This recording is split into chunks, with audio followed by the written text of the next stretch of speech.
Hello everyone, this is Seema and welcome back to my YouTube channel Maths Learning by Seema. Dear students, today we will discuss about the topic polynomial. ये जो topic है 9th class का है।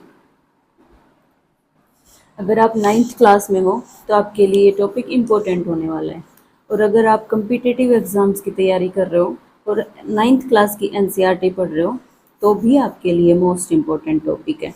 देखो, इसके लिए सबसे पहले हमें पता होना चाहिए कि पोलिनोमियल होती क्या है। जो पोलिनोमियल होती है वो एक फॉर्म होती है अलजेब्रिक एक्सप्रेशन की। किसकी फॉर्म होती है वो?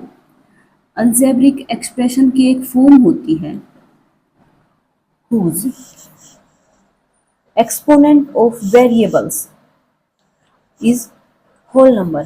जो हमारे वेरिएबल्स होते हैं इस एक्सप्रेशन में, जो हमारे वेरिएबल्स होते हैं, जो वेरिएबल्स होते हैं उनकी जो एक्सपोनेंट या फिर पावर डिग्री, जो भी आप बोलना चाहो, जो एक्सपोनेंट होती है वो हमेशा होल नंबर होती है।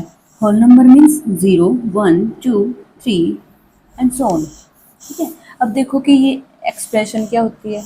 दो चीज़ें होती हैं हमारे पास, एक होती है एक्सप्रेशन और एक होती है इक्वेशन।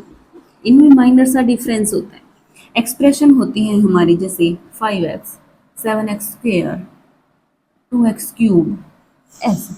ठीक है, और ये जो इक्वेशन होती हैं, मैं कहूँ 5x = 0, मतलब कि इक्वल आने पर ये जो एक्सप्रेशन होती है वो इक्वेशन बन जाती है। ठीक है, आया समझ में? तो ये होती है हमारी एक्सप्रेशन। इनकी कुछ फॉर्म होती है, जैसे कि मैं कह दूँ 7x², 5x² प्लस 7x, ये ले ली मैंने एक एक्सप्रेशन। ठीक है, और इसको डिनोट करते हैं इससे। p मीन्स पोलिनोमियल, और ये x जो यहाँ वेरिएबल है वो, इससे इसको करते हैं डिनोट। ठीक है, ये है हमारी एक्सप्रेशन।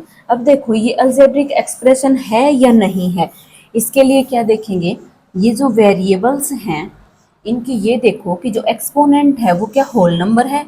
ये वेरिएबल है, इसकी एक्सपोनेंट 3, इसकी 2 और इसकी है 1। इसका मतलब ये हमारी पोलिनोमियल है। ठीक है, अब मैं एक और एग्जांपल लेती हूँ आपके सामने, जैसे x + 1/x, ये एग्जांपल लिया। अब ये बताओ कि ये जो पोलिनोमियल है, ये बताओ कि ये जो एक्सप्रेशन है क्या ये पोलिनोमियल है। ठीक है, चेक करेंगे पहले कि क्या ये पोलिनोमियल है या नहीं। आप देखोगे कि x की एक्सपोनेंट भी 1 है, यहाँ भी इस वेरिएबल की 1 है, तो ये हमारे पास क्या होगी, पोलिनोमियल। लेकिन नहीं, कैसे करेंगे, इसको लिखेंगे x प्लस इस x की एक्सपोनेंट जो है ऊपर जाएगा तो -1 है। ठीक है, और -1 जो है वो हमारा होल नंबर नहीं होता, इसलिए ये जो है एग्जाम्पल हमारा पोलिनोमियल नहीं है। ठीक है, आया समझ में पोलिनोमियल क्या होता है, अलजेब्रिक एक्सप्रेशन क्या होती है, हमारी इक्वेशन क्या होती हैं। ठीक है, उसके बाद करेंगे हम, ये देखो क्या था हमारा एग्जाम्पल, कोई भी ले लो, 5x³ प्लस 2x + 3, ये हमारी पोलिनोमियल है। अब देखो ये एक फॉर्म है अलजेब्रिक एक्सप्रेशन की, ये सब अलजेब्रिक एक्सप्रेशन है। इनमें कितनी टर्म है इस पोलिनोमियल में, ये देखो, एक टर्म ये है हमारी, एक टर्म ये है, एक टर्म ये। जितनी अलजेब्रिक एक्सप्रेशन होती हैं उतनी ही टर्म होती हैं, 1, 2, 3। इसके अंदर टर्म है अपनी 3, और हर टर्म का अपना एक कोफिशिएंट होता है। देखो यहाँ आप x0 भी लिख सकते हो, किसी भी जो भी डिजिट होती है उसकी अगर 0 पावर कर देंगे तो आंसर हमारा आता है 1। ठीक है, इसलिए 1 यहाँ, इसलिए ये नहीं लिखा जा रहा है यहाँ पे। ठीक है, अब देखो इसकी क्या है, कोफिशिएंट 5, इसका कोफिशिएंट 2, इसका कोफिशिएंट 3। आपसे क्या पूछा जाता है, कोई पोलिनोमियल देके और ये कहा जाता है कि जो ये x³ वेरिएबल है इसका कोफिशिएंट क्या है, तो इसका कोफिशिएंट लिख देंगे हम 5, coefficient of x³, coefficient of x, इसका कोफिशिएंट कितना आ जाएगा, 2। ठीक है, ऐसे करेंगे। आपसे ये भी तो पूछ सकते हैं ना कि x² का कोफिशिएंट बताओ क्या आएगा, तो यहाँ ये भी हो सकता है प्लस, कुछ भी करो आप, एक्स स्क्वेयर इंटू में zero, zero into something zero, इसलिए यहाँ पे ये शो नहीं हो रहा। तो एक्स स्क्वेयर का कोफिशियंट आएगा जीरो और एक्स जीरो का कोफिशियंट आएगा सॉरी 3। ठीक है, आया समझ में? आपसे पजल करवाने के लिए आपसे ये पूछ लिया जाता है कि कोफिशियंट ऑफ एक्स जीरो, कि अगर ये ना पता हो आपको कि कोफिशियंट होता ही क्या है, तो हम x की जीरो सोचेंगे कि x की जीरो तो 1 होती है, लेकिन यहाँ तो कोफिशियंट 3 है, तो इसलिए आपका आंसर गलत हो जाएगा। तो ये छोटी छोटी चीजें होती हैं, आपको ध्यान रखनी होती हैं कि टर्म क्या होती है, कोफिशियंट क्या होता है, इक्वेशन क्या होती है। ठीक है, अगर आप कम्पिटिटिव की तैयारी कर रहे हो और आपको पोलिनोमियल की डेफिनेशन में अलजेब्रिक एक्सप्रेशन की जगह पे इक्वेशन दे दे, तो ये सब चीज़ें होती हैं, इसलिए इन छोटी छोटी चीज़ों को ध्यान रखना होता है।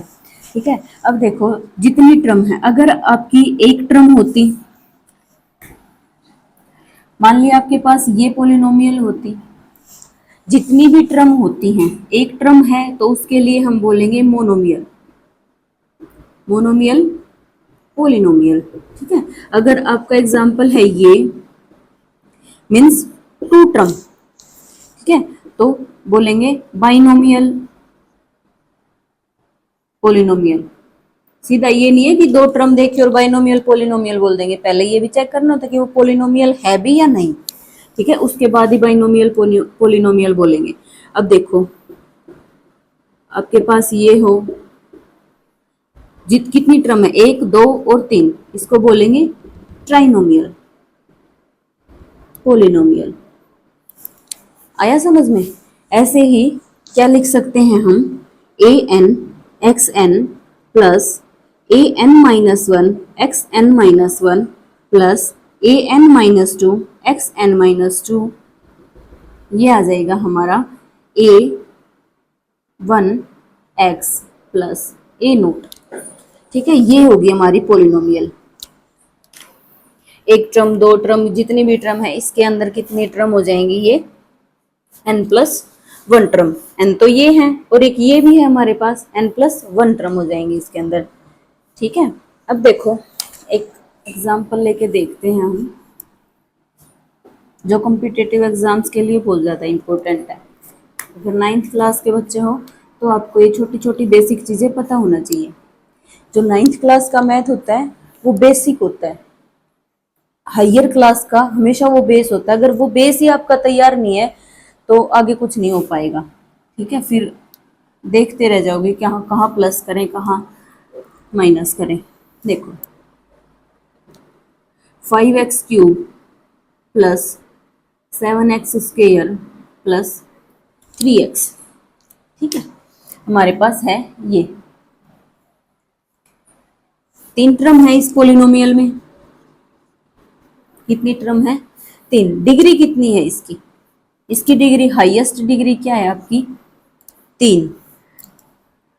ठीक है, आप पहले ये देख लो, 1 डिग्री की देख लो, इसकी हाईएस्ट डिग्री क्या है आपकी, 1। ठीक है, अगर हाईएस्ट डिग्री 1 हो तो उसको हम बोलेंगे लीनियर पोलिनोमियल। क्या बोलेंगे, लीनियर पोलिनोमियल। ठीक है, अगर आपकी हाईएस्ट डिग्री 2 हो तो उसको क्या बोलेंगे, क्वाड्रेटिक, क्वाड्रेटिक पोलिनोमियल। ठीक है, और अगर 3 हो इसको क्या बोलेंगे, ये भी पोलिनोमियल है आपकी, 3x cube plus 3। Highest degree देखनी होती है वेरिएबल्स की, वेरिएबल ये है, इसकी हाईएस्ट डिग्री कितनी है, 3। ठीक है, तो इस ये क्या हो जाएगी हमारी क्यूबिक पोलिनोमियल।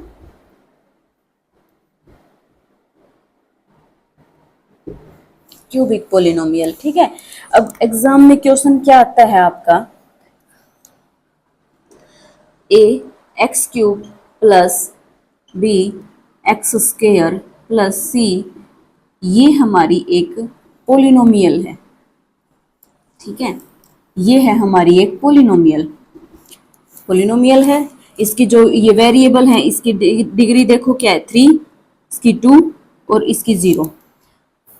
ठीक है, मतलब ये पोलिनोमियल तो है अपनी। इसमें आपको कहता है कि ये कौन सी पोलिनोमियल है, क्यूबिक है, क्वाड्रेटिक है, लीनियर है। इसकी देखो 3 है, तो क्या कहेंगे इसको, क्यूबिक। ठीक है, लेकिन एक चीज हमेशा इसमें नोटिस करने वाली होती है, यहां क्या आएगा अपना कि a जो है वो नॉट इक्वल टू 0 होगा। क्यूबिक कब आएगा, जब a is not equal to 0 होगा। अगर बाय द वे a 0 हो गया, इसके साथ हमें बताना पड़ेगा कि क्यूबिक तभी बन पाएगी जब a जो है हमारा वो 0 ना हो।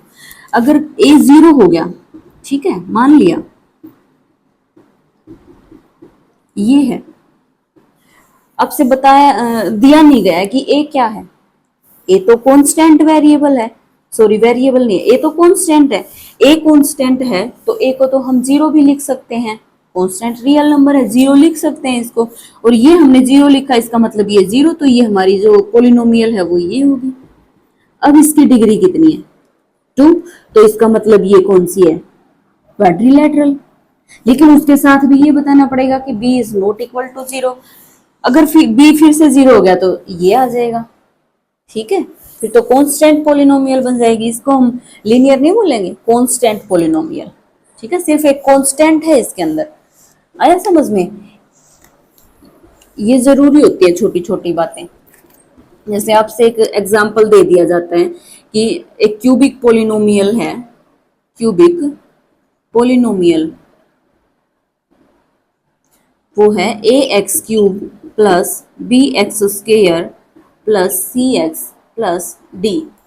ठीक है, वो बता रहा है कि आपको कि क्यूबिक पोलिनोमियल है।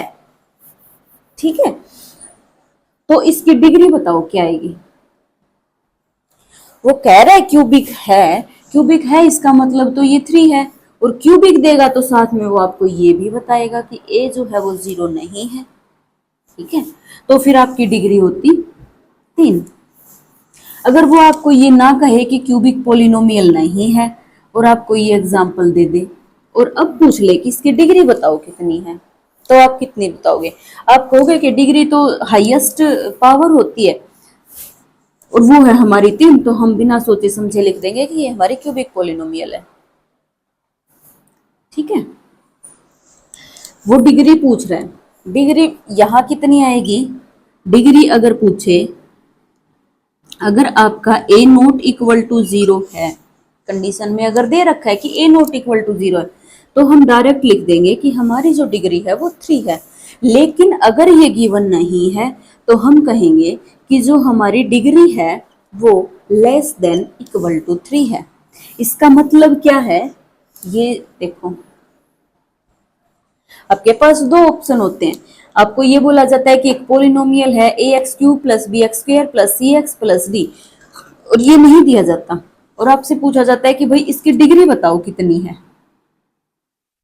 आपके पास 3 भी ऑप्शन होता है, लेस देन इक्वल टू 3 होता है, ग्रेटर देन इक्वल टू 3 होता है, या फिर नन ऑफ दीज। ठीक है, तो इसमें आएगा आपका कि ये जो है ये लेस देन इक्वल टू 3 होते हैं। लेस देन इक्वल टू 3 का मतलब 3 या 3 से छोटी इसकी डिग्री होगी। अगर a 0 नहीं हुआ तो हमारी 3 हो जाएगी, अगर a 0 हुआ तो हमारी 2 हो जाएगी। 2 भी तब होगी तब b 0 नहीं होगा, b 0 हुआ, a भी 0 हुआ, तो यहां से लिखेंगे, ऐसे आएगी हमारी पोलिनोमियल की डिग्री। ठीक है, आया समझ में। अब देखो आप, ये पोलिनोमियल है px इज इक्वल टू 5। क्या आपकी पोलिनोमियल है? ऑफ कोर्स है, ये देखो पोलिनोमियल है। इस पोलिनोमियल को क्या बोलेंगे हम? Constant polynomial. क्या बोलेंगे? Constant polynomial. ठीक है, एक एग्जांपल है हमारे पास 0। ये क्या? ये भी कांस्टेंट पोलिनोमियल है, 0 है, कांस्टेंट तो है ये, क्योंकि मैं ये लिख सकती हूँ इसको। ठीक है, कांस्टेंट तो है ये, साथ के साथ ये 0 पोलिनोमियल भी है हमारी। कांस्टेंट तो है ही, साथ के साथ इसको बोलेंगे हम 0 पोलिनोमियल। इनकी डिग्री कैसे फाइंड आउट करते हैं? देखो, ये है हमारे पास, इसकी डिग्री कितनी होगी, हाईएस्ट वेरिएबल की जो हाईएस्ट पावर होती है वो इसकी है 0। तो यहां से हम अगर इसकी डिग्री करेंगे तो इसकी जो डिग्री होगी हमारे पास वो कितनी होगी,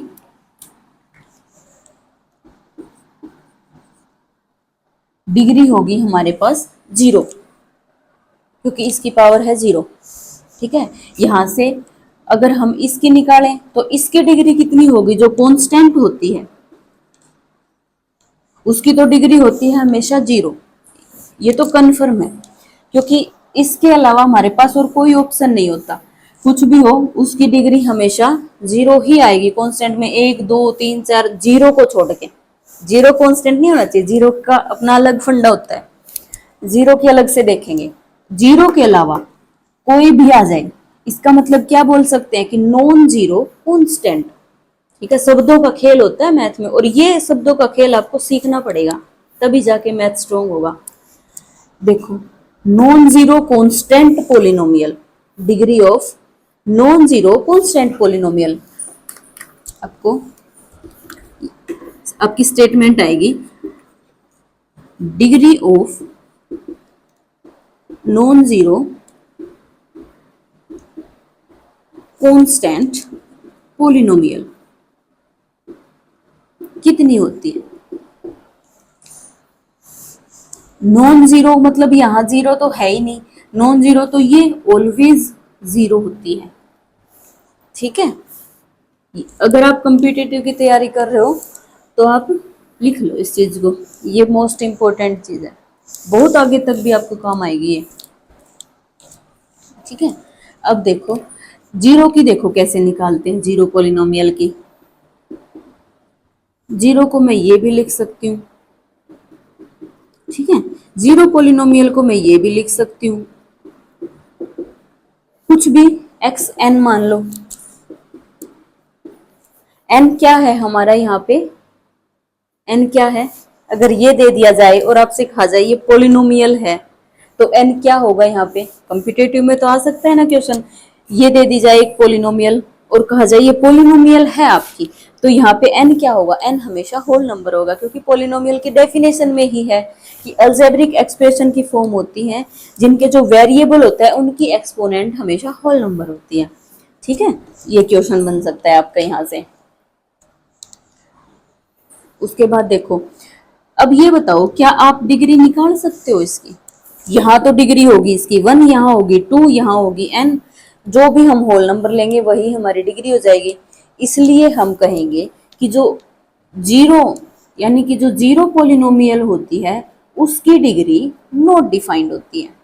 ठीक है, उसकी डिग्री हम डिफाइन नहीं कर सकते। आया समझ में। जीरो पोलिनोमियल और कांस्टेंट पोलिनोमियल में पहले तो डिफरेंस होता है कि कांस्टेंट क्या होता है कि जीरो को छोड़ के कोई भी आपके पास रियल नंबर आ जाए वही होगा। जरूरी नहीं है यहाँ होल नंबर हो, यहाँ तो आपका ये भी हो सकता है, कुछ भी हो सकता है। यहाँ पे तो रियल नंबर होना चाहिए, एनी रियल नंबर, लेकिन ये जो है यहाँ सिर्फ होल नंबर होना चाहिए। आया समझ में। उसके बाद इसकी डिग्री क्या होती है, नॉन कांस्टेंट की डिग्री हमेशा हमेशा 0 होती है, और जो कांस्टेंट जो 0 होती है उसकी तो नॉट डिफाइंड होती है। ठीक है, आज के लेक्चर में इतना ही। नेक्स्ट लेक्चर में करेंगे इससे आगे अपनी जीरोस क्या होती हैं और जो हमारी आइडेंटिटी होती हैं वो सोल्व करेंगे हम। फैक्टर फॉर्म क्या होती है, रिमाइंडर थ्योरम क्या होती है, पोलिनोमियल के अंदर ही आते हैं। ठीक है, इनको पढ़ेंगे हम। अगर लेक्चर पसंद आया हो तो लाइक करना, शेयर करना और कमेंट करना। Thank you.